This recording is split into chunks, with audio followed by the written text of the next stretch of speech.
Here's a sneak peek at the Lunar Control Plane, a UI dashboard built to visualize and optimize your third-party API consumption. Now this is still in beta and only being rolled out to early users, but we wanted to give you a glimpse of what's to come. So in this example dashboard, after installing the Lunar Interceptor and the Lunar Proxy, we get this single pane snapshot of our API consumption. We see the total number of API calls, the overall error rate, average runtime, and the status code distribution. Now in this case, we have a majority of 200s, which is great, but we can also see how often we're getting 400 and 500 errors.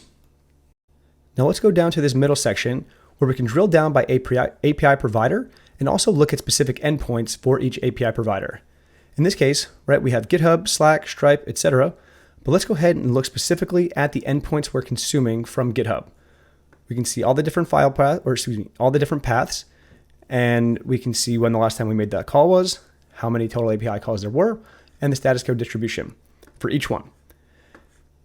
Now here we can set a configurable threshold where if the error rate exceeds that, we'll get a warning which prompts us to take some action and fix whatever is going on.